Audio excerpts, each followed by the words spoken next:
Ya, baru 19 orang nih. Langsung aja.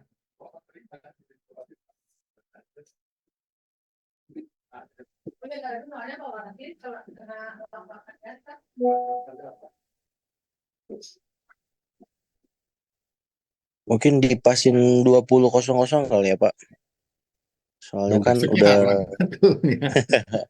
iya udah 10 menit juga sih Pak aku nge-reminder. Udah harusnya udah banyak masanya. Hmm. Tadi kan di link ini juga sama Bu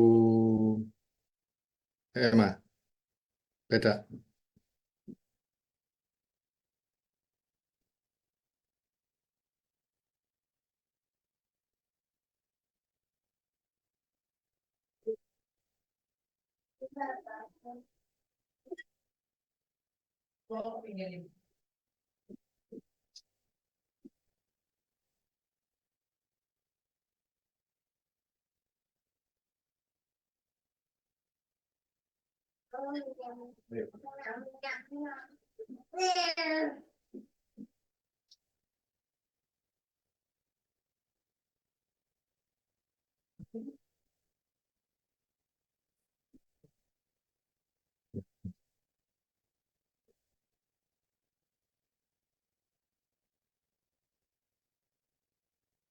Iya, sebenarnya dengan online gini antara enak nggak enak ya.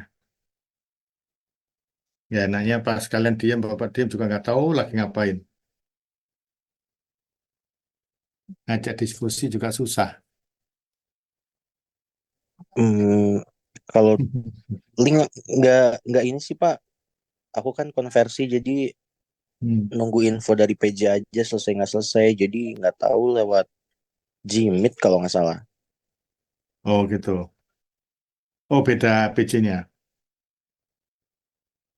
Iya Pak.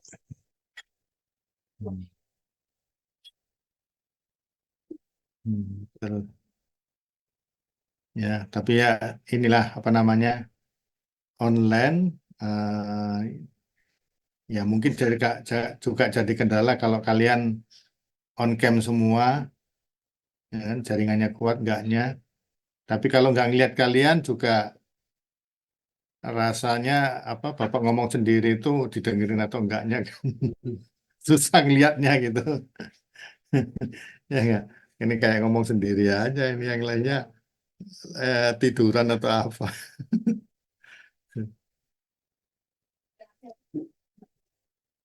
Mm-mm. Ya, Aman itu. Pak. Nanti kalau ada sesi diskusi kita on cam aja sepertinya Pak. Biar apa namanya interaktif gitu ya, enak gitu.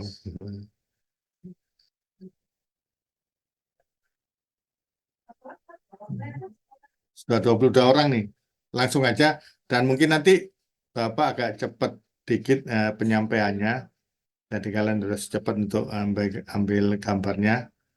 Eh, ya, karena kalian juga sudah apa istilahnya banyak mengenal, tinggal kenapa-kenapanya nanti yang lebih ditekankan.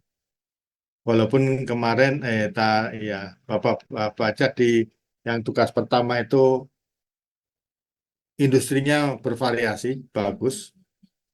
Hanya ada beberapa yang apa kurang tepat di dalam menjelaskan tentang apa itu unit pemroses dan unit operasinya. Ada beberapa yang kurang tepat aja di situ. Ya. Kalau masalah gambarnya, ya karena tinggal dari pabrik ya, nggak ada masalah. Tinggal nanti menceritakan. Ceritanya tidak hanya sekedar cerita proses, tapi nanti ya apa yang nanti kita bahas. Kalian akan membuatkan seperti yang dimintakan nanti, gitu. Ya, termasuk nanti mungkin di akhir, ya mudah-mudahan 1 minggu terakhir, pertemuan terakhir itu kita akan coba mengamati atau menilai apakah gambar tersebut benar atau tidak. Ya, nah kan gambarnya bagus ya, bagus belum tentu benar. Ya, dan yang benar belum tentu juga bagus. Nggak harus bagus, tapi kalau gambarnya benar, dalam kaidah teknik kimia, ya benar gitu kan. Dan memang kan gambar nggak dituntut bagus. Jadi misalnya kotaknya ya agak agak agak miring-miring dikit ya, kok nggak apa-apa lah itu kalau kotak gitu kan. Tapi prosesnya benar. Nah itu. Ya. Oke. Ya, ini hilang satu lagi. Tadi udah 22, sekarang nah masuk lagi 22. Oke, Bapak ini ya, lanjut aja ya. Mudah-mudahan nggak begitu lama, nggak sampai larut. Tentang engineering working drawing basic. Ya, engineering working drawing basic. Nah, ini nanti untuk membedakan mana itu gambar sistem proses dan gambar yang lain. Ya, kita lihat bahwa ya, grafik adalah bahasa komunikasi dengan gambar selain daripada ucapan ataupun tulisan. Dengan gambar itu komunikasi yang bahkan mungkin lebih lebih menyeluruh, lebih mudah untuk dilihat, mencakup di mana dalam grafik itu ada gambar, teks dan informasi berupa angka, ya, lebih mungkin bahkan lebih informatif. Nah, komunikasi grafis digunakan dalam setiap fase desain teknik, mulai dari ilustrasi, konsep hingga fase pembuatan, erection ataupun pembangunan sampai dengan operasi, ya. Operasi kemudian juga troubleshooting, startup, shutdown dan sebagainya. Dengan grafis ini akan memudahkan eh, bagaimana prosedur itu dilaksanakan. Nah, gambar teknik ini dengan grafik kaitannya yaitu berupa grafis dari suatu bagian.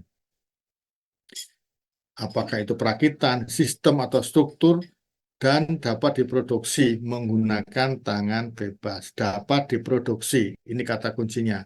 Kalau nanti yang gambar sistem proses, tidak mudah untuk memproduksi bahkan dengan tangan bebas, nggak mudah. Kalau dengan gambar teknik, benda yang dibuat, apa yang digambar, ya, itu mungkin bisa dirakit atau bahkan dibuat bisa dengan tangan bebas atau dengan peralatan atau bahkan mungkin dengan metode komputer. komputer. Ini adalah gambar teknik. Jadi bedakan dengan gambar sistem proses. Sehingga working drawing atau gambar kerja merupakan kumpulan dari gambar teknis. Ya, bahkan misalnya kalau kita ingin membuat alat distilasi, nah kita gambar apanya? Gambar alat distilasinya atau menggambar prosesnya. Ya, beda itu nanti. Ya. Kalau gambar proses nanti yang kita bahas di sini. Tapi kalau gambar teknik, ya, atau working drawing gambar kerja itu bentuknya kan seperti ini. Ya, beda kan? Bentuk dari gambar teknik. Sehingga kalian mungkin bisa membuatkan benda tersebut. Ya. Sementara untuk gambar sistem proses, dalam satu lembar gambar itu sudah menyangkut seluruh peralatan, bahkan satu pabrik bisa. Tapi kalau gambar teknik, nggak akan sanggup satu lembar itu untuk menggambar seluruh pabrik. Ya. Nah, kalau di gambar ini aja, satu gambar ini baru bautnya saja, baru flange-nya saja, baru dudukannya saja. Belum alat yang lainnya lagi. Nah, ini gambar tekniknya, bedakan nanti dengan gambar sistem proses. Nah, di dalam baik itu gambar teknik ataupun gambar sistem proses, ada yang namanya kode dan standar. Ya, kita ngikutin kode dan standar tersebut yang fungsinya untuk mengatur dan menyatukan pekerjaan teknik supaya nanti orang yang menggambar, baik itu yang membuat ataupun yang membaca, itu persepsinya sama. Ya, persepsinya sama. Dia bisa memahami apa yang digambar, ya, dan orang yang membacanya juga tahu gambarnya ini maksudnya apa. Nah, seperti yang gambar di bawah ini sebuah baut dengan murnya, ya, baut dengan murnya. Kebayang kalau ulir dari murnya ini tidak sama dengan ulir pada bautnya, ya, maka apa yang terjadi? Murnya nggak akan bisa masuk. Dan kalian tahu bahwa sudut pembuatan ulir itu tidak satu. Ada beberapa orang nyebutnya itu ini ulir yang umum, biasanya kasar, dan nanti ada ulir yang halus. Orang-orang apa namanya, orang awam lah katakan gitu, nyebutnya itu. Ini ulirnya halus, sehingga bautnya sama, misalnya baut nomor 10, tapi nggak bisa masuk ke dalam mur yang sama nomor 10 juga. Ukurannya sama, tapi begitu dimasukkan, ulirnya beda. Atau bahkan mungkin kalian pernah ya nemu ada baut, terus nyari-nyari murnya, asal ketemu begitu dipakai nggak bisa, padahal besarnya ukurannya sama, ya, tapi ulirnya beda. Nah, ini menyangkut dari standar tadi itu. Ya. Jadi kalau nggak ada standar yang tepat, karena kadang murnya itu bisa jadi bikinan pabrik yang berbeda dengan baut dibuatnya. Bisa jadi. Atau mungkin awalnya mur dan baut satu pasang dari pabrik yang sama. Dan suatu saat murnya itu hilang, kalian ganti dengan mur yang lain dan nggak tahu bikinan dari pabrik mana. Dan mestinya harusnya masuk bisa sama. Karena tadi ada standarnya. Nah, kode adalah perangkat spesifikasi untuk analisis. Namanya kode. Ya. Kemudian biasanya untuk pendesainan, pembuatan, dan konstruksi. Contohnya SNI sekian. Ataupun mungkin peraturan pemerintah atau peraturan dari perusahaan. Itu adalah kodenya. Nah, standar adalah seperangkat spesifikasi untuk bagian, bahan atau proses agar tercapai keseragaman. Dan bahkan standar ini bukan dikeluarkan oleh perusahaan ya, ataupun pemerintah daerah. Bahkan mungkin standar itu minimal itu dikeluarkan oleh nasional atau suatu negara. Tapi seringkali negara tersebut mengacu standar internasional supaya apa produknya pun bisa kepakai di negara lain. Nah, itu standar. Tapi kalau kode itu paling tidak ya, nasional suatu negara. Nah, organisasi untuk menetapkan standar dan kode dari suatu desain, ya, desain untuk peralatan dan sebagainya itu ada ISO, IC, SAI, STM, ASME, ANSI, DIN dan sebagainya. Ya, mungkin kalian pernah dengar, ya, di mana di situ simbolnya seperti ya, ASME, API, American Petroleum Institute, ya, ANSI, STM, NFPA. Biasanya NFPA ini untuk safety. Ya. Nah, untuk yang gambar teknis dan juga ada nanti untuk gambar sistem proses, kita gunakan ISO. Panduannya ada untuk volume 1 dan volume 2. Kita mengacu dari situ. Ya, ini adalah kode dan standar. Nah, salah satu contoh yang paling sederhana untuk standar itu adalah ukuran kertas. Ya, kalian pernah mungkin masih ingat ukuran kertas yang biasa kalian pakai A4 atau folio, gitu kan? A4 atau folio. A4 itu adalah standar ISO, standar internasional, karena ada standar Amerika, beda lagi. Ya, standar internasional ISO itu satu lembar kertas yang besar berukuran ini 1189 mili kali 841 mili yang disebut dengan kertas A0. Kertas A0. Kalau kalian mau membayangkan A0 itu seperti apa, kalian bisa melihat papan tulis whiteboard, board putih itu. Itu A0, segitu besarnya, segitu gedenya. Ya, A0 segitu. Nah, A0 kalau dibagi dua, dipotong dua, ya, ini bagi dua persis, yang paling panjangnya yang dipotong jadi 2, itu menjadi A1. Ya, kalian tinggal bagi atau tinggal hitung A1 itu ukurannya berapa. Ya, yang jelas 841 kalikan berapa? 550,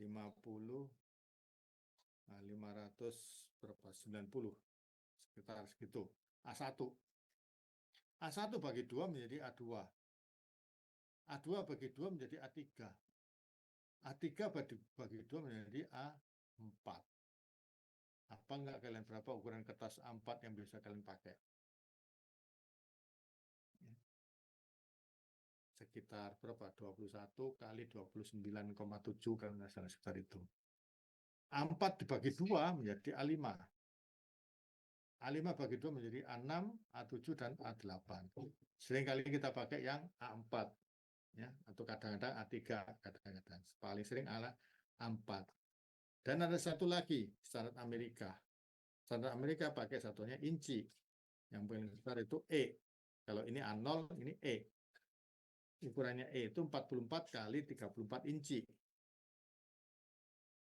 Ya, kalau dibagi 2 itu menjadi ukuran D, dibagi 2 menjadi ukuran C, dibagi 2 menjadi ukuran B, dan dibagi 2 menjadi ukuran A, atau yang biasa kita kenal kertas berukuran letter.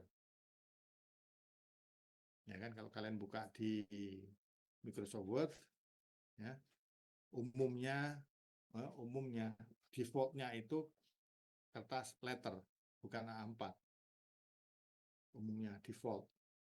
Nah, sehingga kalian perlu untuk atur sebenarnya. Tapi sering kalinya kalian nggak tahu, nggak pernah dicek bahwa itu ukurannya letter. Karena kalau di print sepintas tidak jauh berbeda hasilnya. Apalagi kalau kalian menggunakan kertasnya A4, tapi di Microsoft Word-nya pakai letter. Jadi sebenarnya di kertas sedikit ngatung. Karena A4 lebih panjang sedikit dibandingkan letter. Ya, A4 lebih besar sedikit dibandingkan yang letter. Yang mestinya kalian harus sesuaikan di Microsoft Word-nya. Gitu. Ya. Dan ini adalah ukuran kertas. Ya, ya ini A4, nah, hampir benar Bapak tadi. 20 kali 28,3, Bapak 21 kali 29,7. Sekitar segitu. Tapi kalau folio 21 kali 33 cm. Nah, sehingga itu yang perlu kalian kenali. Kenapa? Kalian harus membuatnya nanti gambar-gambar ataupun baik itu gambar teknis ataupun gambar sistem proses di atas kertas yang standar. Umumnya kertas standar yang digunakan untuk gambar adalah kertas A3.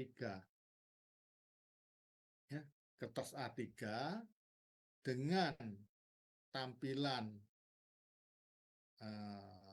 apa istilahnya, bukan default, tampilan umumnya seperti ini. Di tepi ada kotak rangka. Ya, nggak harus ada nomor, tapi nomor ini memang berfungsi untuk membantu pada saat nanti menginformasikan lokasi dari alat ataupun gambar yang dituju. Ya. Jadi misalnya kalau alat berada di sini, maka di sini apa nih nggak kelihatan? A, B, C, D, di sini 1, 2, 3, 4, berarti ini adalah D1, berarti gambarnya yang dimaksud itu berada di area sini. Tinggal dicari aja, oh di sini ketemu. Gitu. Daripada ngelihat seluruh gambar. Ya, ini untuk mempermudah. Namanya secara ini adalah drawing sheet layout. Ya, lembar layout untuk gambar. Di mana di bagian bawah ada blok ataupun kotak yang berisi informasi dari gambar tersebut. Kemudian di atasnya ini ada blok atau kotak yang berisi penjelasan dari alat ataupun yang digambar di sini. Ya, kalau bentuknya seperti ini biasanya ini adalah untuk gambar teknis. Karena nanti sedikit beda kalau untuk gambar sistem proses, bentuknya nggak seperti ini. Nanti kita lihat. Kemudian ada bagian di atasnya ini adalah untuk penjelasan lebih detail. Ya, di slide berikutnya akan dijelaskan apa itu. Nah, kita bahas sedikit tentang kotak yang berupa informasi di bawah ini, yang disebut dengan kotak atau blok judul, title block. Ditempatkan di kanan bawah. Ya, kayak tadi di gambar awal berada di kanan bawah. Berisi informasi paling tidak, ya. Jadi sebenarnya ini nggak ada standar baku harus seperti apa, ya, bebas kalian bisa buatkan seperti apa. Hanya memang ada beberapa informasi yang mestinya kalian tampilkan. Pertama yaitu ini, nama lembaga, perusahaan atau organisasi. Jadi kalau di kita mungkin apa? Kalian bisa tuliskan D4 TKPB. Karena kita berada di prodi tersebut. Ya. Jadi kalian letakkan di ini. Kemudian di bawahnya itu adalah judul gambarnya. Judul gambar, misalnya apa? Kemarin kalian proses pembuatan amonia. Nah, itu judulnya ini. Ya, judulnya ini. Mungkin kalian bisa lengkapi dengan ukuran kertas, nomor gambar. Ya, untuk saat ini belum perlu, bukan berarti tidak. Karena nantinya kalau untuk satu project ataupun satu pabrik kalian menggambar bisa lebih dari satu lembar yang saling berkaitan sehingga perlu yang namanya nomor untuk mempermudah nyari gambar yang mana yang dimaksud. Nah, nomor sekian, oh tahu, gitu ya. Dan tanda tangan atau inisial juru gambar ini, ya, digambar oleh namanya siapa, tanggal berapa dia gambar, diperiksa oleh siapa namanya, tanggal berapa, disetujui oleh siapa, ya, tanggal berapa. Nah, kalau kalian nanti paling tidak nama kalian digambar oleh siapa, ya, kemudian diperiksa oleh Bapak. Paling itu. Ya, paling itu. Dan 3 ini yang paling utama. Ya, istilahnya wajib ada. Karena ada informasi yang lain. Misalnya tadi ada nomor gambar, skala mungkin, skala 1 banding berapa. Tapi kalau untuk gambar sistem proses nggak pakai skala. Kemudian ukuran gambar, nah ini kan size A4. Kemudian sudut proyeksi, kalau gambar teknis, bahan, bagian, dan sebagainya, bahannya dari apa, dan sebagainya. Kemudian nomor revisi, kalau memang ada revisi, dan memang biasanya suka ada revisi. Gambar ini setelah didiskusikan, oh enggak, ternyata gini aja, kita ubah, karena prosesnya dengan seperti ini kurang bagus. Produknya nanti nggak bagus, kita ubah sedikit prosesnya, gambarnya pun akhirnya menjadi berubah. Ya, sehingga dilakukan revisi. Kenapa nomor revisi? Karena belum tentu hasil revisian itu menjadi lebih baik dibandingkan sebelumnya. Karena pernah Bapak juga revisi sampai 10 kali. Ya, revisi gambar itu sampai 10 kali. Ujung-ujungnya yang kepake revisi yang ketiga.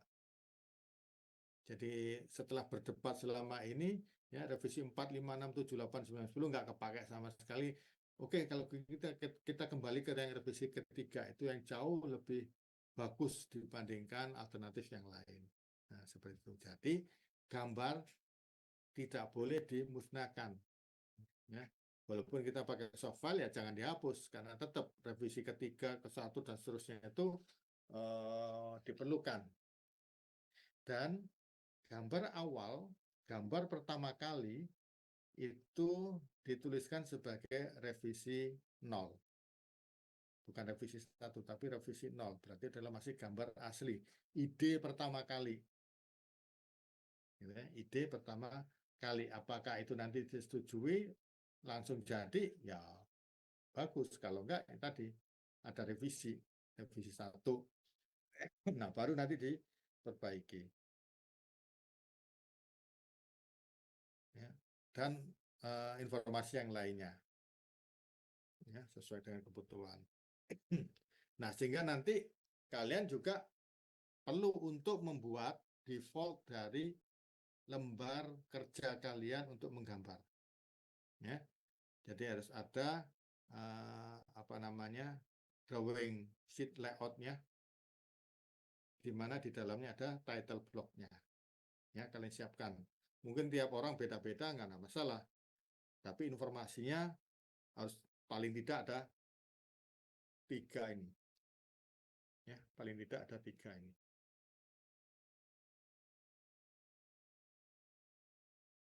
Oke, ada pertanyaan?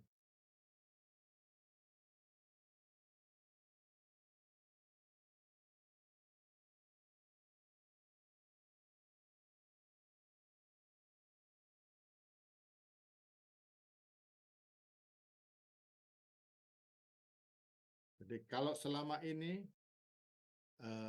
yang kemarin kalian kumpulkan untuk ya, gambarnya itu kan tidak ada desain layoutnya. Ya. Boleh saja selama itu memang dipakai untuk di textbook. Tapi kalau untuk project harus ada gambar sheet layoutnya, drawing sheet layout, dan ada title block dan sebagainya. Karena itu menjadi bahan untuk diskusi, ya, menjadi bahan untuk apa namanya pembangunan, apa namanya konstruksi, ya, menjadi basic atau menjadi dasar acuan untuk membangun sebuah peralatannya. Ya. Kalau di textbook nggak wajib karena memang tidak tidak dipakai untuk konstruksi sehingga nomor dan sebagainya nggak perlu.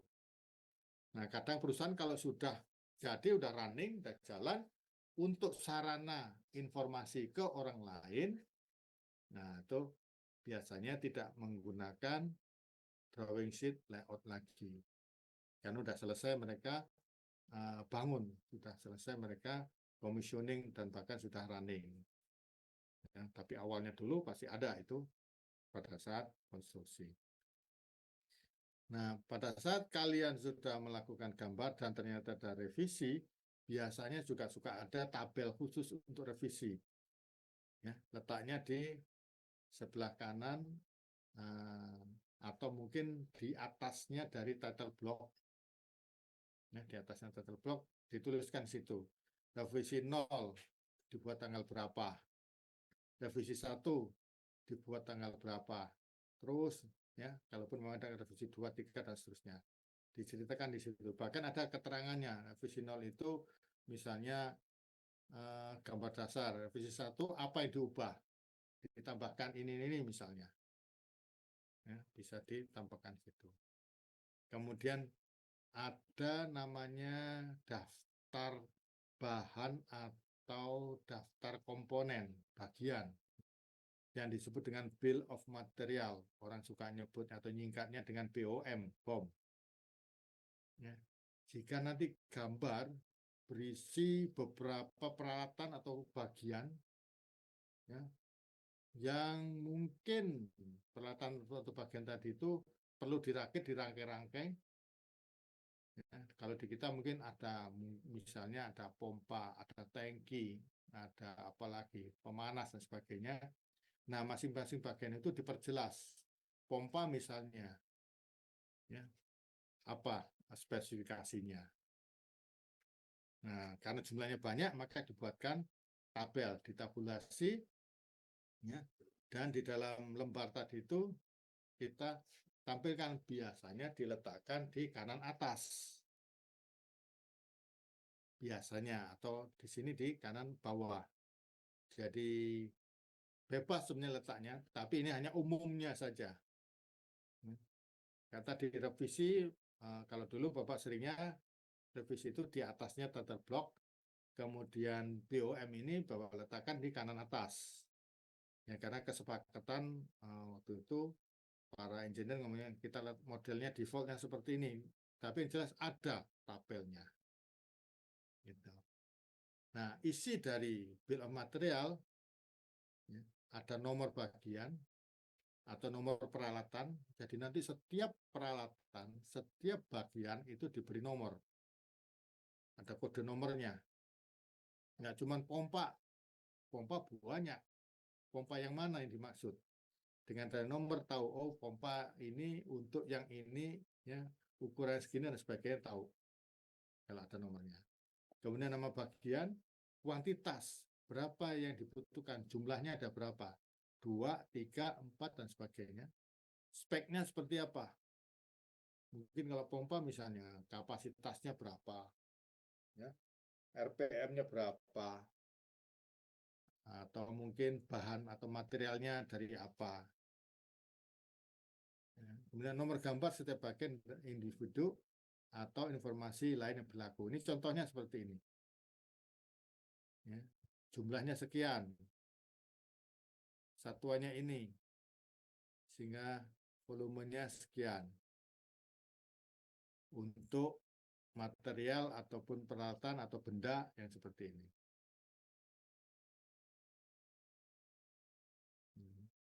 Di mana biasanya dengan setelah kita membaca bill of material ini, BOM ini, kita akan tahu bahwa di dalam proyek sekarang ini ya, biaya yang kita butuhkan itu sekian rupiah di dalam satu gambar ini.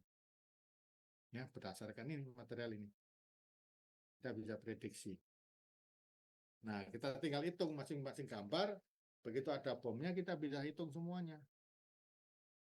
Kemudian nanti ditambah komponen biaya pemasangan, biaya tukang, dan sebagainya, sehingga investasi awal sekian. Nah, itu fungsinya. Nah, sebagai contoh untuk drawing sheet layout, di dalam gambar teknik, kira-kira seperti ini. Ya, gambar teknik, ini menunjukkan gambar sebuah, apa nih, sekitar bearing, roller, ya, roller assembly, ini judulnya ini. Di sini tidak disebutkan perusahaan atau apa namanya, lembaganya dari mana. Kurang begitu lengkap dia. Nah, tapi ini ada dituliskan yang gambar siapa, tapi nggak dituliskan. Yang meriksa siapa, tanggal berapa. Dan ini, 1, 2, 3, 4, 5, 6. 1 itu apa nama bagian tersebut. Base berarti dasarnya. Nomor 1 berarti dasar sini. Ya kan ini. Bahannya apa? Cast iron. Ya, besi cor. Jumlahnya 1. Nomor materialnya ini. Dan sebagainya. Nah, dengan gini kita tahu, oh banyak steel mild. Ada jumlahnya 4. Bahkan mungkin bila perlu ukurannya berapa. Oh, rupiahnya sekian. Ya, ini adalah contohnya.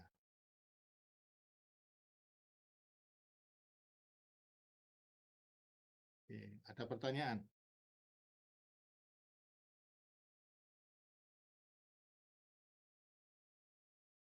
Ya.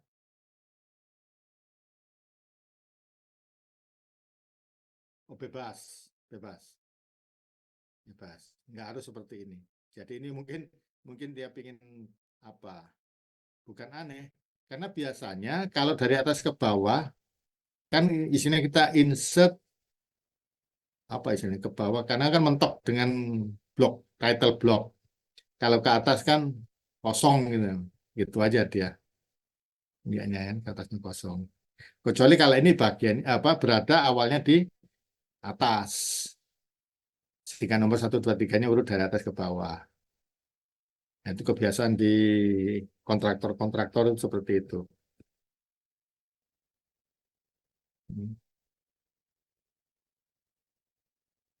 Letaknya pun tidak wajib harus berada di sini. Ingat tadi ya, tidak ada keharusan berada di mana. Informasinya ini pun eh, tidak harus seperti ini. Kayak gini ini kan untuk gambar teknis penting, tapi untuk gambar sistem proses bentuk seperti ini kan nggak penting. Buat apa kita nggak perlu apa namanya apa sudut apa isometrik atau apa gitu ya, nggak perlu kita, karena gambar kita jelek pun orang tahu ini maksudnya apa. Tapi kalau ini nggak lurus, orang kan curiga loh. Ini memang nanti aslinya nggak lurus. Nah, kan harus di komen. Ada beloknya ini. Oh, enggak, ini cuma salah nggak bisa. Ya, kalau di sini harus benar. Termasuk dimensinya. Ya, orang bayangin nih, segini apa lebarnya dan panjang segini dia oh ini hampir sama ini. Tapi kalau di gambar sistem proses gambarnya nggak terlalu apa proporsional pun orang tahu, ya nggak terlalu proporsional orang tahu. Nah, itu aja ya. Oke, kalau nggak ada pertanyaan lagi, nah Bapak yang nanya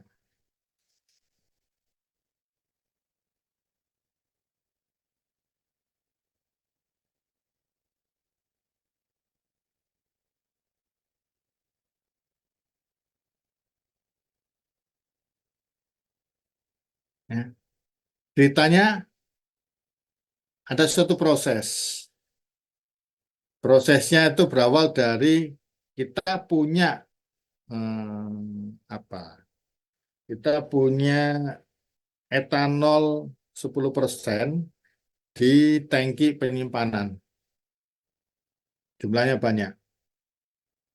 Kemudian kita punya alat distilasi karena kita ingin meningkatkan konsentrasi tadi yang 10% menjadi 40%. Dan diharapkan mungkin prosesnya itu apa semi kontinu katakan itu. Dan kita jaga volume yang ada di reaktornya itu selalu 1.000 liter dipanaskan ya untuk menghasilkan produk yang konsentrasinya menjadi 40%. Kalau secara prakteknya juga biasanya pakai reflux 10 ke 40 itu. Biasanya pakai biasa agak berat, agak susah ya. Karena pada saat kalian masih ingat praktikum distilasi yang OTK pun ya, etanol air itu juga ada refluksnya di situ. Walaupun untuk yang di OTK itu kita menaikkan konsentrasi dari 10% itu susah, berat. Ya. Bisa itu apabila konsentrasi yang ada di reaktornya itu sekitar 30%, baru bisa dia itu memisahkan etanolnya. Itu yang alat yang ada di kita. Kenapa? Nah, itu yang perlu dicek, perlu diketahui. Hmm. Jadi kemarin Bapak udah nyoba-nyoba, oh ternyata di sini kendalanya. Nah, itulah nanti yang Bapak maksudnya pada saat kalian membaca gambar sistem proses, kalian bisa memberikan komentar. Ini nggak bisa dilaksanakan. Ini ada yang salah. Ini kurang ini dan sebagainya. Itu maksudnya. Jadi nggak cuman gambar doang dari sini. Nggak, tapi kalian bisa mengomentari, ya, memberikan komentar bahwa gambarnya ini salah atau benar. Nah, proses ini kalian buatkan flow chart-nya. Masih ingat kemarin flow chart-nya, ya, mulai dari start sampai finish dibuatkan flow chart-nya. Plus flow chart ini kalian lengkapi dengan drawing sheet layout yang barusan kita bahas.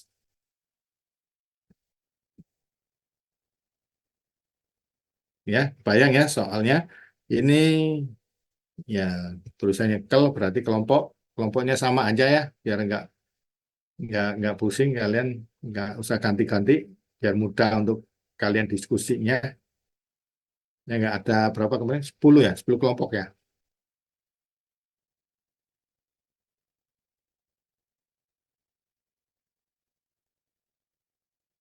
Hmm. Oke, ada pertanyaan di sini? Bisa?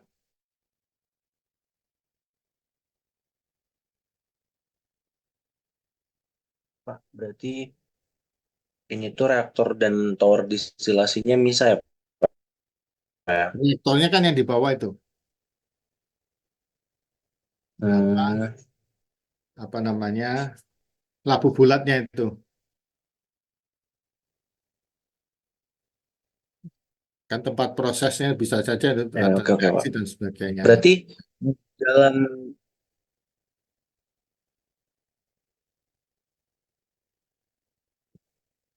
dalam distilasinya tuh fasenya vapor ya, Pak ya? Iya, nanti kan dikondensasi ya.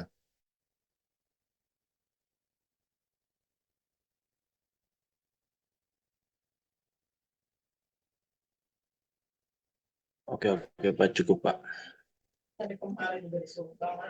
Dan Tapi belum ada ini kan Pak, belum ada PNID berarti kan Pak. Kan secara belum, belum, lev- level dan konsentrasi mungkin perlu ada belum, belum, ya. belum nyampe sana. Kita flowchart dulu, nanti bertahap. Jadi dengan soal yang sama nanti dibikin PFD-nya, PNID-nya dan seterusnya nanti. Ya, kita bertahap dulu dari bikin flowchart-nya. Ya, bisa nggak? Termasuk juga kalian bikinkan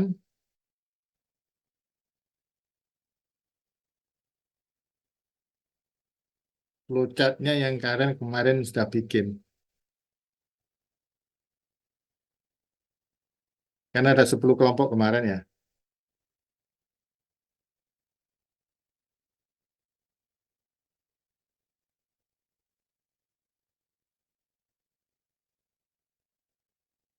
Pak, izin Pak, boleh mundur satu slide Pak. Aku belum SS yang ini yang tadi 2C kelewat. Yang distilasi. Ya, yang distilasi pengen aku SS sebentar ya Pak.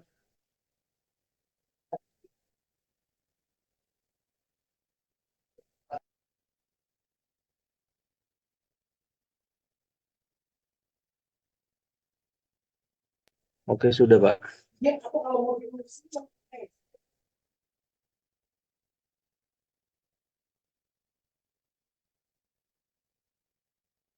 Hmm. Di tugas pertama kan kalian sudah bikin apa namanya gambar sistem prosesnya di masing-masing perusahaan kalian. Nah, flowchart-nya kalau ada tinggal nempelin, kalau nggak ada berarti dibuatkan. Bisa nggak kalian bikin flowchart dari PFD ataupun PNID yang kalian terima dari perusahaan?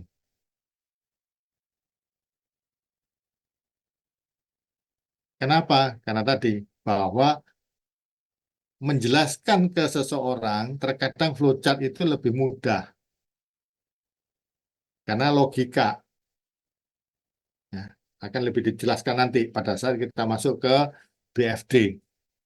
Ya, apa bedanya BFD dengan nanti PNID? Tidak hanya sekedar gambarnya yang beda, tetapi filosofi ataupun apa ya filosofi ya, bagaimana, kenapa harus pakai BFD, kenapa harus PNID dan sebagainya.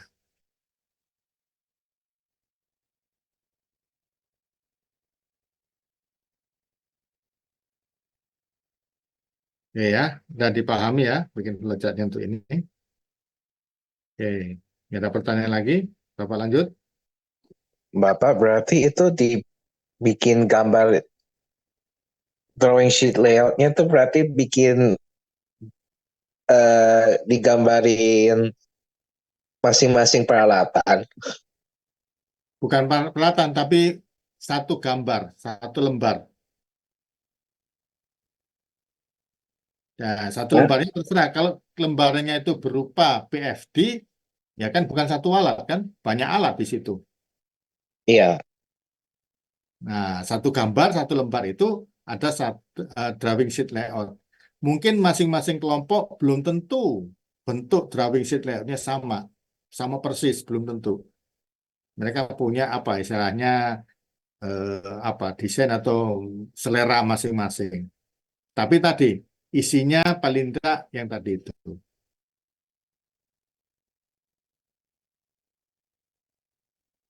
Ya. Kemarin kan kalian sudah punya beberapa, ada yang 2 ataupun 3 gambar sistem proses untuk membuat apa dan sebagainya gitu kan. Iya, Pak. Nah, satu bukan satu proses, ya satu urutan proses, satu gambar kalian itu buatkan flowchartnya. Nah, flowchartnya itu diletakkan dalam satu lembar yang memiliki drawing sheet layout, ya pinggirnya dan ada title block dan sebagainya itu lengkapi. Karena Bapak menjadi tahu gambar ini siapa yang membuat, itu maksudnya. Kalau yang ditambahkan drawing sheet layout,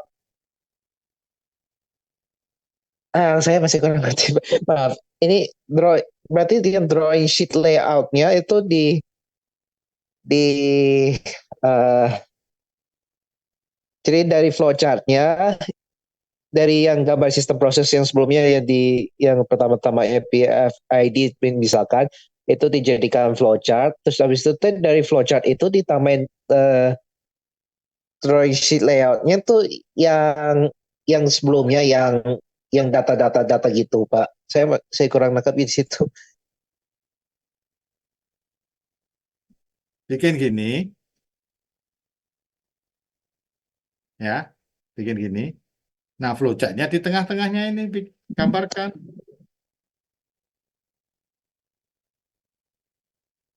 Oh, oh, oke, oke, oke. Baik, baik, baik. Ya, ya kan. Nah, bentuknya ini kan mungkin tiap kelompok bisa beda ya sesuai selera gitu. Ya enggak? Iya, Pak. Tapi paling tidak informasinya tadi, misalnya ini, ya, paling tidak ada 3 ini yang penting harus ada, ya. Yang sisanya ini bisa ada, bisa enggak, ya enggak? Paling tidak itu untuk title block misalnya dan Oh, seterusnya. jadi yang wajib itu yang 3 yang di atas, yang lainnya boleh Iya, ditambahin kalau ada atau enggak gitu, Pak. iya betul. Oh, oke, baik, Pak.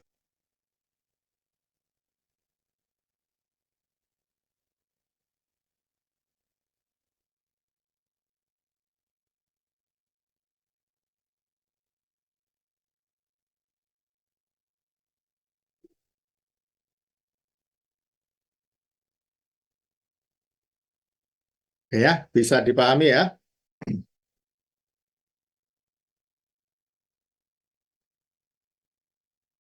Oke, apa lanjut dikit,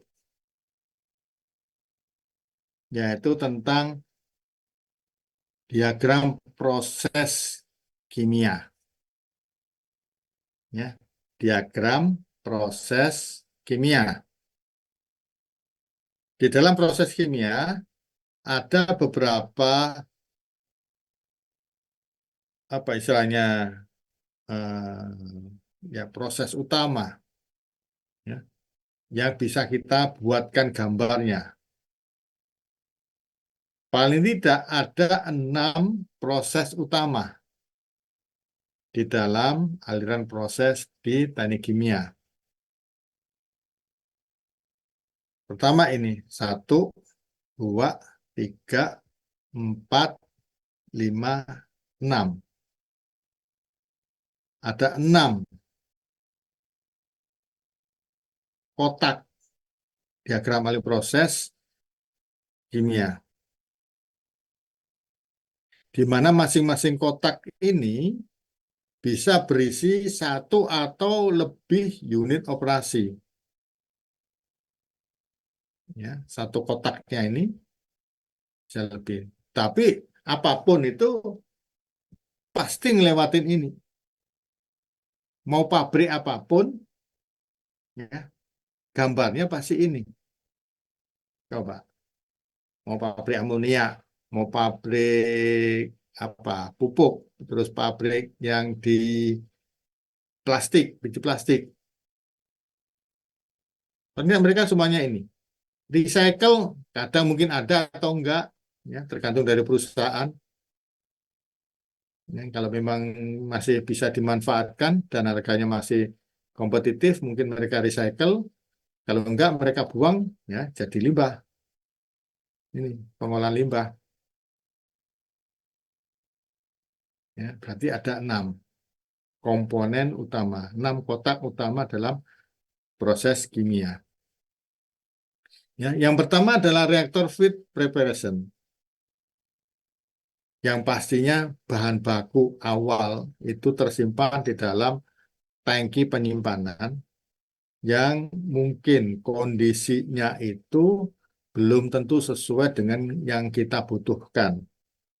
Misalnya mungkin konsentrasi, suhu, tekanan, ataupun apalah gitu, sehingga perlu kita sesuaikan sehingga melalui preparation. Misalnya di tangki pada suhu lingkungan, suhu ambien, sekitar 30 katanya. Tapi nanti di reaktor diharapkan jangan terlalu dingin, jangan di 30, yang paling udah naiklah jadi 80, sehingga di sini perlu untuk preheater. Atau di sini pisahkan apa kontaminan yang ada, mungkin pakai filter dan sebagainya sebelum masuk ke reaktor, sehingga perlu namanya reaktor feed preparation. Fungsinya untuk mengubah kondisi aliran ataupun kondisi dari umpan yang akan masuk ke reaktor. Kemudian ada kotak reaktor ini, semua reaksi ataupun mungkin kalau distilasi ya, pemanasan dan sebagainya berlangsung di sini.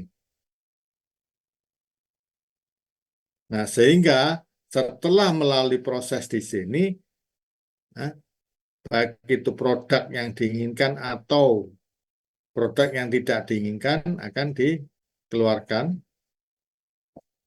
ya, menuju kotak berikutnya yaitu kotak separator atau pemisahan. Preparation tapi persiapan dulu. Kenapa? Karena tadi sama dengan yang ini, kondisinya belum tentu cocok, belum tentu sesuai dengan di alat separatornya. Misalnya, separatornya itu adalah flash drum. Flash drum itu memisahkan antara eh, cairan dengan titik didih yang berbeda dengan perbedaan yang cukup tinggi. Nah, sehingga suhunya pun pada kondisi tertentu, nggak kondisi dingin ataupun terlalu panas. Kalau terlalu panas, malah nggak bisa dipisahkan, semuanya naik ke atas. Nah, sehingga ada menjadi produk, ada menjadi byproduct. Atau ada yang di-recycle, ya, ataupun yang menuju ke pengolahan limbah.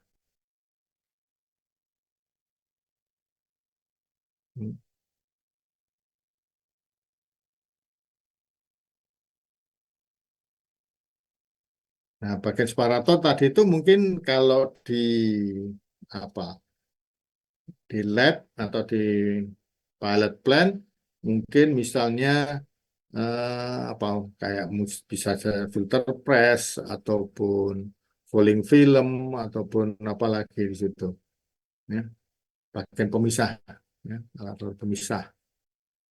Kemudian adanya recycle block fungsinya jika memang ada yang tidak sempurna reaksinya di sini ya, dan jumlahnya cukup banyak sehingga proses pemisahan itu memungkinkan dengan biaya yang masih terjangkau sehingga bahan baku yang belum bereaksi tadi dikembalikan. Nah, mungkin juga ini, mungkin Bapak bisa tanyakan ke masing-masing dari kalian di mana kalian pada pabrik yang berbeda-beda dan tentunya di pabrik kalian itu ada reaktornya, ada tempat untuk bereaksinya, ya, dilakukan suatu reaksi.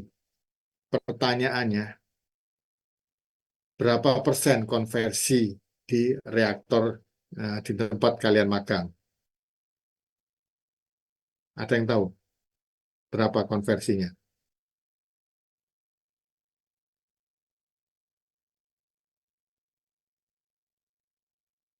Atau nggak pernah dapat informasi dari pembimbing di sana? Berapa konversi reaktor di tempat kalian magang? Tahu Pak. Kalau di PT Politama sih Pak, kata pembimbing ya Pak, kata operator gitu kan Iya. ada 2 reaktor. Itu reaksi pertama itu di 60%, Aha. sisanya di 40% gitu. Jadi ya total 100% gitu. Cuma kan itu masih istilahnya ya saya percaya aja gitu Pak. Cuma kan aktualisasinya juga mungkin perlu ada perhitungan energi ya neraca energi atau neraca masanya gitu. Nah, ada limbahnya nggak? Ada yang recycle nggak? Enggak sih Pak, Nggak karena ada. continue dimasukin propilen, continue dimasukin katalis, nggak ada recycle. Nggak Paling ada recycle-nya recycle. di akhir itu kan ada setelah ada reaksi ada produk dan juga ada bahan baku yang tidak terkonversi, yang tidak terkonversi di recycle jadi fresh bahan baku lagi dimasukin reaktor lagi gitu sih Pak. Nah, berarti kan konversinya tidak 100% ya. Yang tadi dibilang 60%, 40% kan berarti tidak 100% ya. Ini sih Pak, kayak reaktor awal tuh hanya sampai 60%. Ketika masuk reaktor 2 sisanya ya berarti jadi 100%-nya di reaktor 2 jadi polipropilennya, Pak. Oh, proses reaksi lanjut gitu maksudnya. Iya, Hmm. Kirain satu di sini 60, satu di sini 40. Bukan ya, dari 60 terus dilanjut 40 gitu. iya betul, Pak. Hmm. Oke. Kalau di tempat lain ini 100% sangat bagus. Hampir hampir nggak pernah perusahaan itu sampai 100%. Kenapa? Kalau sampai 100% biasanya membutuhkan waktu yang cukup lama. Biasanya gitu. Rata-rata di bawahnya itu. Mungkin 70, 65, 80 itu udah luar biasa, udah bagus biasanya seperti itu. Ya, bukannya apa? Mumpung kalian lagi magang di sana, ya kan? Masuk perusahaan, tanyain sebanyak mungkin di sana. Jadi jangan cuman apa istilahnya kerja saja. Soalnya kapan lagi kalian bisa masuk ke sana? Ya, kalau sudah tanggalnya selesai kan nggak akan boleh kalian masuk. Ya, kalaupun ke sana paling cukup di lobi di depan aja. Ya, nggak akan bisa masuk lagi seperti sekarang. Nah, mumpung kalian bisa masuk ke dalam, rugi kalau hanya sekedar magang doang mengerjakan itu. Tapi banyak tanya semuanya itu. Ya. Orang sana itu pasti akan cerita ya, nanyanya santai aja gitu. Jangan kayak nguji mereka, jangan biasa aja. Tapi tanyain semua. Ini apa, ini bagaimana konversi ya ngobrol-ngobrol gitu. Kalian jadi tahu oh seperti ini. Jadi kemarin di kelas itu seperti ini, maksudnya ini dan sebagainya. Gitu ya. Karena kalian orang sana belum tentu tadi 100% menginformasikan yang benar. Ya. Nah, kalian lah yang dari pendidikan mestinya tahu, tapi ya jangan, oh Bapak salah ini, nggak usah. Ya, biarin aja mereka ini. Termasuk istilah-istilah di mereka kadang-kadang nggak umum di kita, nggak umum. Jadi kayak salah kaprah gitu mereka ngomongnya. Tapi ya itu tadi sudah menjadi istilah baku mereka. Ya ikutin aja nggak ada masalah di situ ya. Tuh, banyak itu akan terjadi seperti itu. Ya. Nah ini ada 6 kotak tadi itu ya. Dan terakhir ada environmental control itu pasti di sini. Nah, tapi dari 6 ini ada juga yang apa alirannya itu tidak satu kali atau satu tahap tadi ya yang mungkin yang barusan juga apa namanya Dika juga ceritakan ya. Jadi preparation ada untuk umpannya masuk reaktor ya kemudian proses pemisahan preparation dipisahkan dan lanjut reaktor berikutnya Yang tujuannya tadi untuk meningkatkan konversi. Tapi di sini ada byproduct keluar, ya. Dan setelah reaktor kedua dipisahkan, didapatkanlah produk yang lebih murni plus sedikit byproduct. Dan kalaupun ada yang tidak bereaksi, kembalikan, ada recycle. Ya. Nah, ini 2 reaktor. Tapi kalau dihitung, ya tetap 6 juga. Reaktor 2 kan nggak dihitung 2, tetap reaktor juga kan. Bloknya seperti itu. Separator hitung 1, separator preparation ya, tetap hitung 1. Jadi tetap semuanya 6. Tapi konfigurasinya mungkin bisa seperti ini. Ya, ini adalah dalam proses kimia. Dan yang perlu ditekankan di sini adalah bentuknya adalah kotak. Kotak panah. Kemudian dimulai dari kiri. Dimulai dari kiri, berakhir di sebelah kanan. Ya, amatin di situ ya. Kenapa di sini? Dari kiri, finishnya di kanan. Orang lain gambarnya juga sama, dari kiri ke kanan. Ya, kita lihat sekarang juga desain dari proses merupakan suatu evolusi. Artinya mengalami perubahan di dalam kita membuat desain. Selalu berubah. Ya, dalam kita melakukan desain. Dan orang teknik kimia lebih mementingkan proses dibandingkan produk. Dalam desain. Ingat ya, dalam desain. Tapi setelah peralatan jadi operasional, ya, orang pabrik lebih mementingkan produk daripada desain. Karena udah nggak perlu lagi desain, sudah peralatannya sudah jadi seperti itu kan nggak mungkin dimodifikasi biayanya mahal lagi. Udah produknya aja ada yang digenjot gimana caranya menghasilkan produk yang lebih banyak dan lebih cepat. Belum tentu konversinya tinggi, belum tentu. Tapi yang jelas produknya bisa lebih cepat lagi, lebih banyak. Sehingga mungkin bahan bakunya dibutuhkan lebih banyak dengan proses yang lebih tinggi, kadang-kadang suka gitu. Ya. Nah, ini termasuk juga mungkin kalian bisa menanyakan ke pembimbing di sana, desain alat ini berapa, kemudian berapa kapasitas operasinya. Ya. Desainnya misalnya 100, kapasitas operasinya berapa? Apakah 100 juga, atau 125, atau 75? Coba tanyakan di sana. Sehingga menjadi ilmu tambahan, oh ternyata seperti ini. Ya. Karena itu nanti menjadikan bahan kalian juga untuk membuat yang namanya apa perancangan pabrik, ya desain pabrik apa mata kalian. Udah bikin belum perancangan pabrik atau semester depan? Semester depan, Pak. Semester depan ya. Nah, Ya, sehingga akhir. betul. Nah, sehingga dari awal ini kalian bisa nanya-nanya dulu setelah di magang sekarang, ya, sehingga kalian lebih kebayang pada saat kalian desain pabrik. Jangan jadi apa istilahnya orang awam pun baca desain pabrik kalian lucu gitu, nggak mungkin seperti ini itu. Gitu. Tapi kalian ngotot bahwa hitungannya benar, iya ngitungnya benar, tapi prosesnya nggak seperti ini. Gitu. Ya.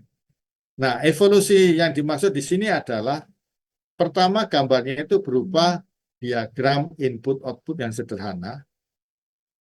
Ya. Dari diagram input-output ini kemudian dikembangkan menjadi lebih lengkap lagi. Pertama menjadi BFD, kemudian menjadi PFD, dan akhirnya menjadi PNID.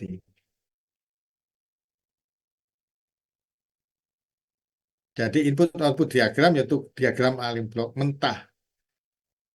Ya, jadi isinya itu masih kasar, orang belum paham benar maksudnya sehingga dibutuhkan cerita yang panjang untuk memahami gambar tersebut.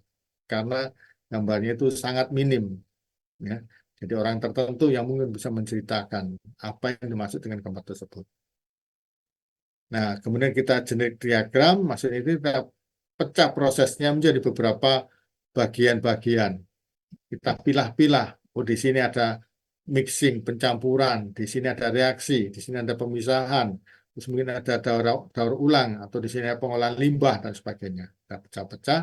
Nah, masing-masing tadi itu mungkin bisa kita generate, kita buatkan BFD, block flow diagram, kemudian kita bikin BFD, dan kita nanti bikin PNID. Nah, urutan untuk melakukan desain dan rancangan yaitu pertama flowchart. Nah, makanya tadi Bapak mintakan kalian untuk membuat flowchart-nya. Alur kerjanya itu seperti apa? Ingat, flowchart itu bukan prosedur yang dikotakin. Ya, karena ini sering kali kalian salah dalam membuat flowchart. Ya, prosedur yang dikotakin. Terus, kalau gambarnya itu elips berada di mana?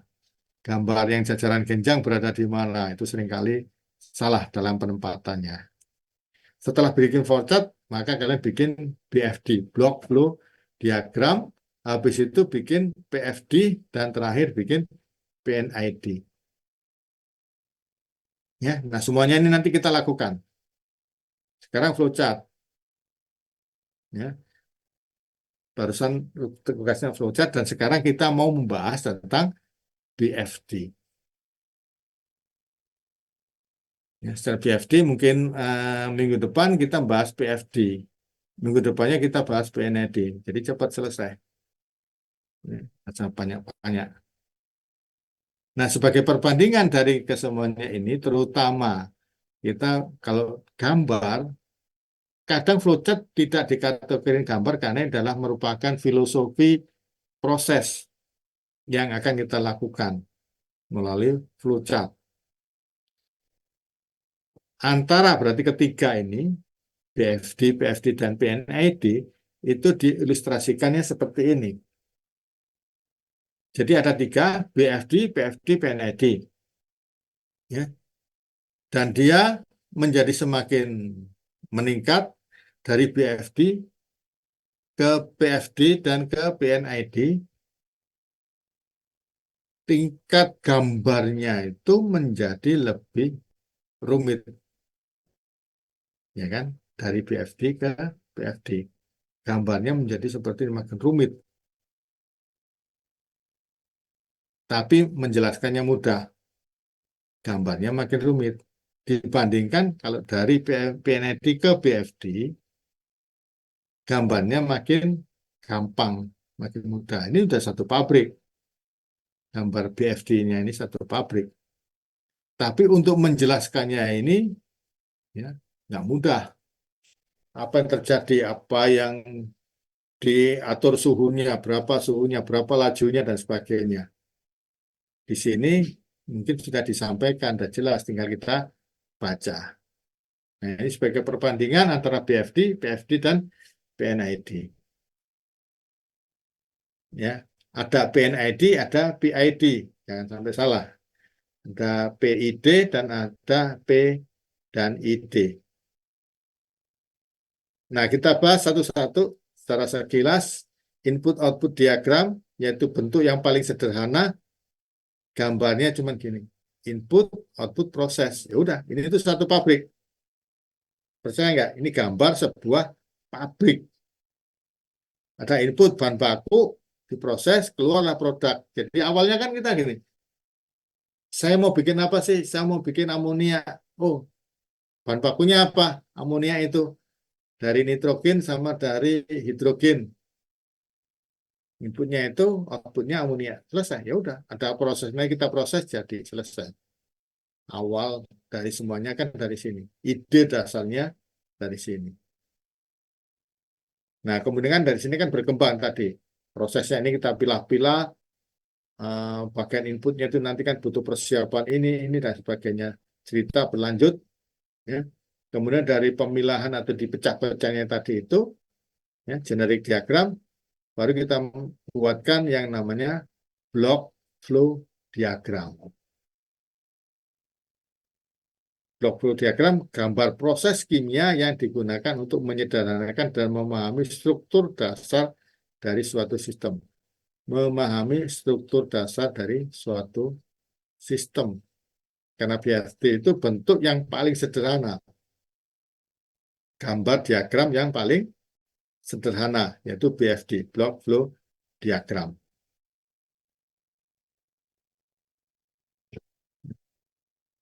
Tadi di comparison tadi kan BFD yang paling sederhana, tapi ngejelasinnya yang paling rumit. Nah, di sini kan deskripsinya pada tingkat yang lebih tinggi. Kenapa? Gambarnya sederhana, tapi deskripsi penjelasannya itu yang paling tingkatnya paling tinggi. Karena tadi harus memahami betul prosesnya. Tapi kalau sudah gambarnya lengkap, ya orang nggak terlalu ngerti pun tahu bahwa nanti setelah ini ke alat ini, setelah ini ke alat ini, setelah ini ke alat ini, dan seterusnya.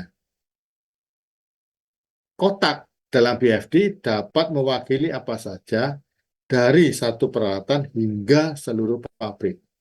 Satu kotak bisa mewakili satu peralatan atau satu unit atau satu divisi atau bahkan mungkin satu pabrik. Satu kotak itu dalam membuat BFD. Sehingga BFD ini digunakan untuk membuat sketsa dan menyaring alternatif.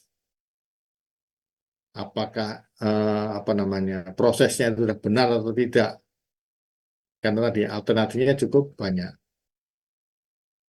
Sehingga bagian atau fungsi diwakili oleh kotak blok yang dihubungkan oleh garis. Kalian sudah kebayang bentuknya seperti ini.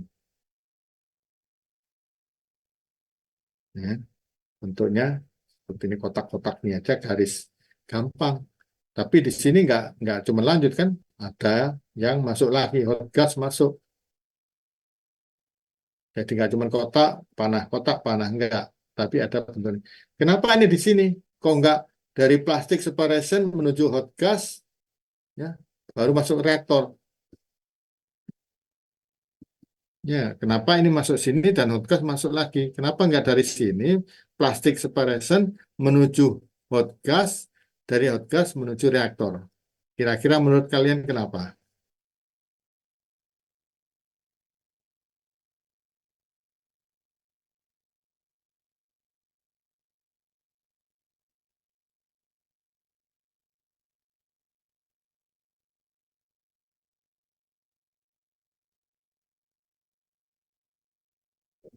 Gimana, Pak?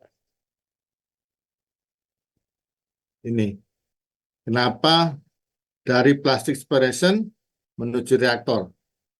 Kalau tidak dari plastik separation menuju hot gas, baru menuju reaktor.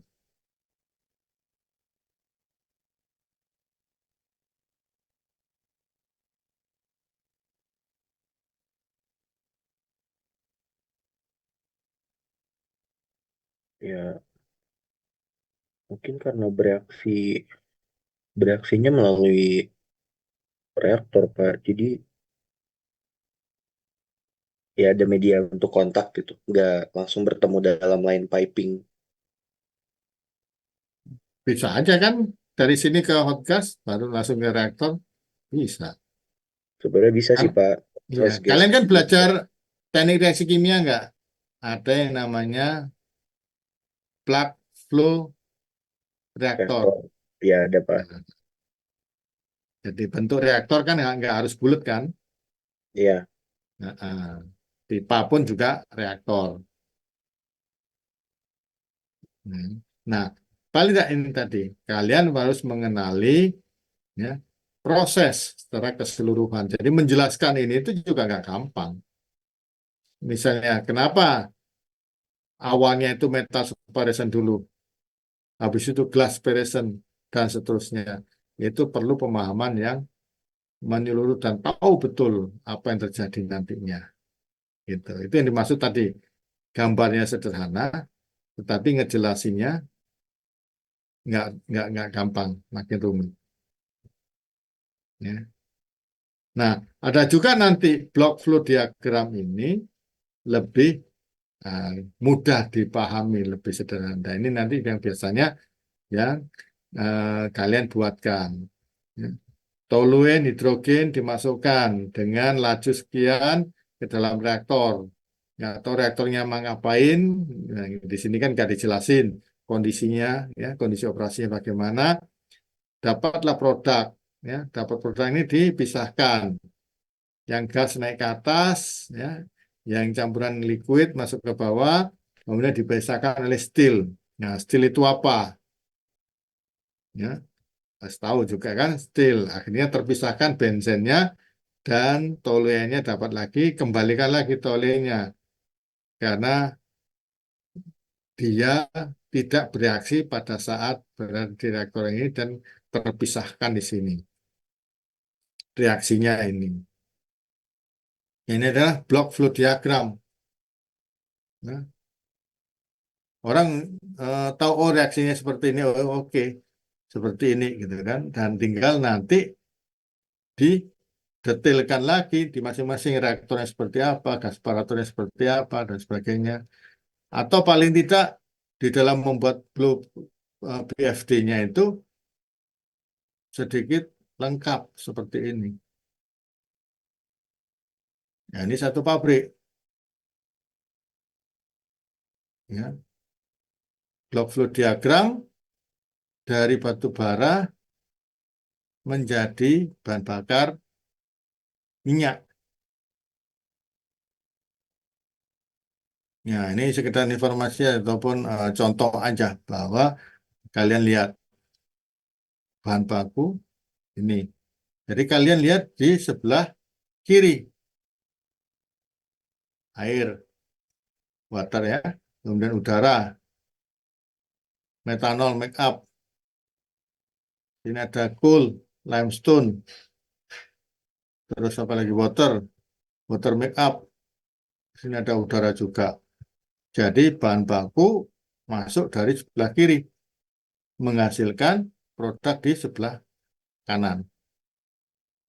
Di tengah-tengahnya adalah proses semuanya.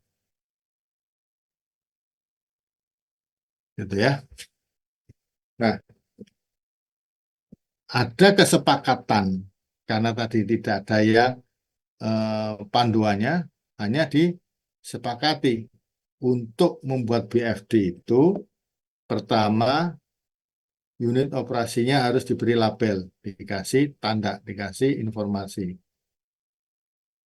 Ya, misalnya mixer, separator, reaktor, distilasi kolom dan sebagainya. Walaupun bentuknya kotak sederhana, tapi di dalam ditulisin atau mungkin di sebelah luarnya kalau memang nggak muat, ya, dan sebagainya. Nah, sekelompok unit operasi dapat ditulis dengan sebuah kotak atau balok satu unit operasi atau mungkin sekelompok unit operasi dan sebagainya atau bahkan satu pabrik itu bisa ditulis dalam sebuah atau satu buah kotak. Kemudian aliran materi berupa garis lurus, bukan belok, bukan melengkung, ya. Jadi bukan lurus terus nikung gitu enggak, lurus saja. Ya, jadi ada apa? Belokan gitu enggak. Jadi kalaupun lurus ya berarti horizontal, vertikal. Bentuknya cuma horizontal dan vertikal. Nah, setiap garis dibuat ini dengan sudut 90 derajat, ya, horizontal, vertikal. Arahnya dari sebelah kiri ke sebelah kanan. Ya, dari kiri ke kanan. Jadi ini konvensi kesepakatan untuk memudahkan setiap orang membacanya. Karena memang dalam standar nggak ada. Tapi supaya orang, ya, tidak hanya orang Indonesia saja, termasuk mungkin nanti orang-orang bule sana, nggak tahu mungkin bule Malaysia ataupun bule Vietnam, bule Jepang itu bisa membaca gambar kita dengan kita melakukan apa membuat secara kesepakatan yang biasa orang buatkan. aliran harus diberi nomor. Kenapa? Karena ini banyak dan panjang yang nggak mungkin dituliskan di dalam satu lembar kertas tadi itu. Jika terdapat persimpangan garis, maka horizontal tetap kontinu, yang vertikal yang terpotong. Yang vertikal ngalah. Ya. Yang horizontal tetap, yang vertikalnya ngalah. Materi yang lebih ringan biasanya berada di atas. Materi yang lebih ringan. Nah, balik lagi yang tadi, kita lihat. Nah ini, vent to atmosfer berarti lebih ringan. Ke bawahnya lebih berat. Nah itu, maksudnya di situ.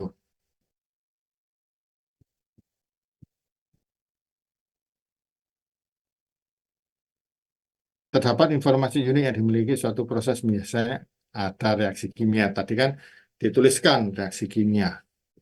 Jadi sebenarnya kan block flow diagram, diagram alir kotak, ya, hanya sebenarnya kotak dan nama di kotaknya tadi sebenarnya. Dan tidak harus ada informasi yang lain, kayak tadi misalnya ada informasi tentang apa namanya, prosesnya ataupun reaksinya dan sebagainya. Tapi kalau memang itu penting dan perlu, maka dituliskan. Dan mungkin perlu neraca massa sederhana. Biasanya BFD yang ada neraca massanya itu kadang disebut block flow process diagram. Ada tambahan kata proses. BFPD. Ya, ujungnya sebenarnya BFD juga karena masih kotak-kotak. Ya.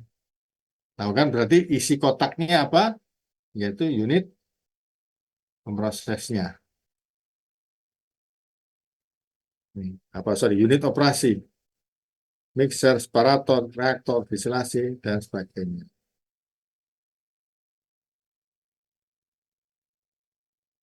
Oke, ada pertanyaan?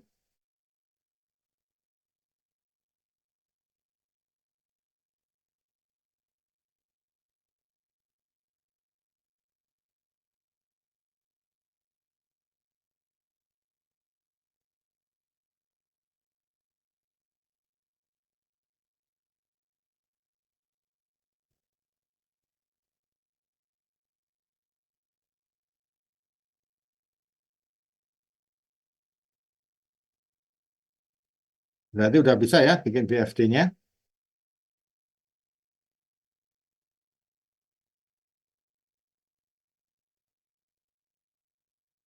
Oke, berarti Bapak lanjut dengan Bapak yang nanya, karena tadi sudah membuatkan flowchart-nya, tinggal sekarang buat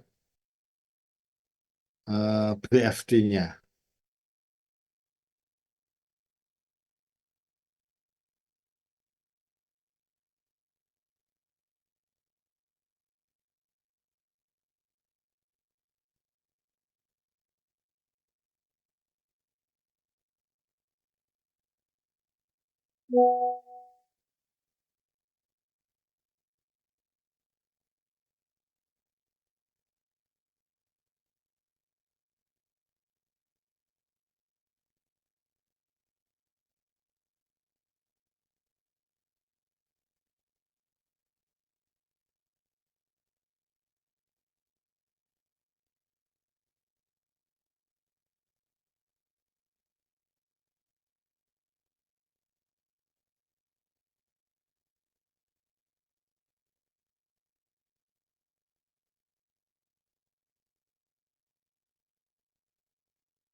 Oke ya, bisa dipahami ya. Jadi soalnya sama dengan yang tadi.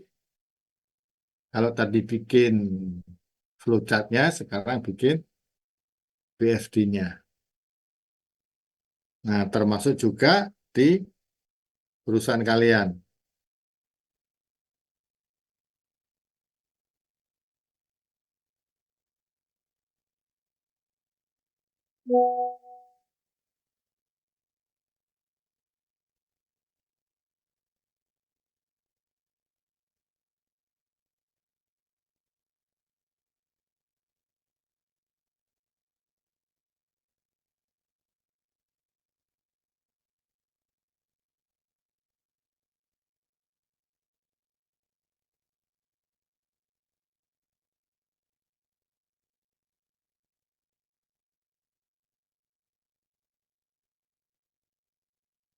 Ya, oke. Nggak ada pertanyaan ya?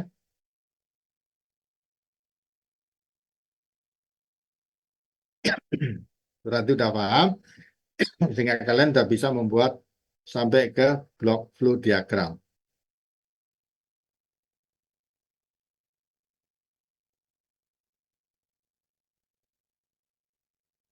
Kalau yang bagian ini kalian sudah terbiasa di pabrik, tempat kalian magang. Kalau yang ini kalian mungkin mungkin ada yang belum pernah ke pabriknya, tapi kalau yang di pabriknya itu apa di Palimanan itu bikin alkohol, nah mungkin paham, mestinya bisa ini bikin ini pabrik alkohol.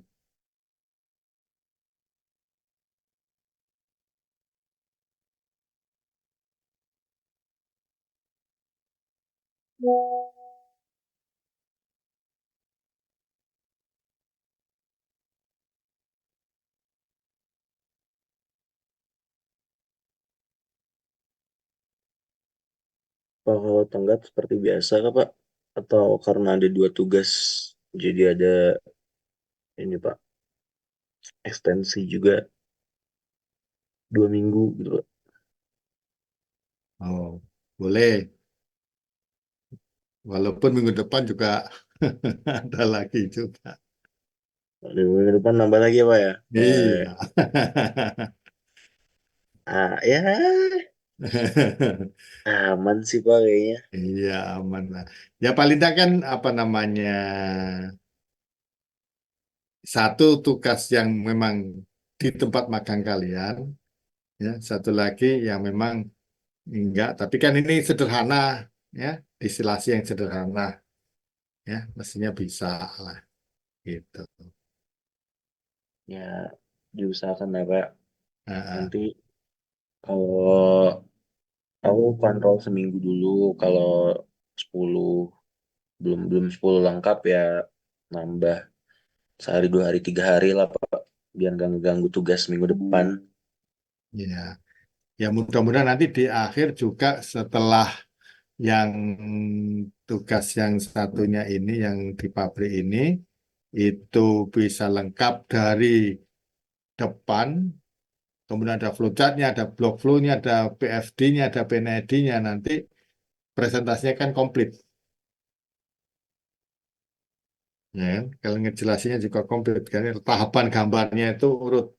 Bahkan mungkin nanti kalau kalian juga mampu untuk mengevaluasi, mengkaji gambar PNID-nya, terutama nanti di PNID-nya, karena proses mestinya sudah benar, tapi mungkin ada beberapa PNID-nya yang bukan salah. Ingat, nggak ada yang salah di sini, tapi ada yang lebih tepat lah katakan gitu.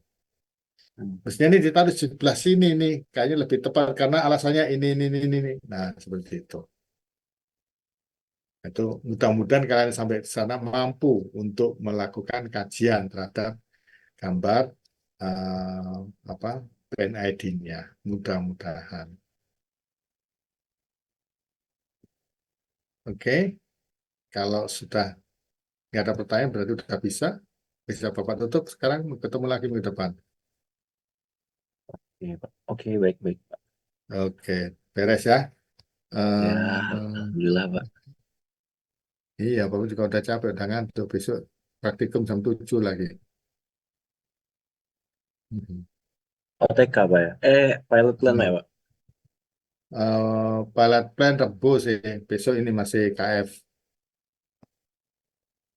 kimia fisik. Oke. Ya, Pak. Selamat Iya. istirahat. Oke, ketemu lagi minggu depan ya. Ya, terima kasih banyak, Pak. Ya, terima kasih semuanya. Yo, Assalamualaikum.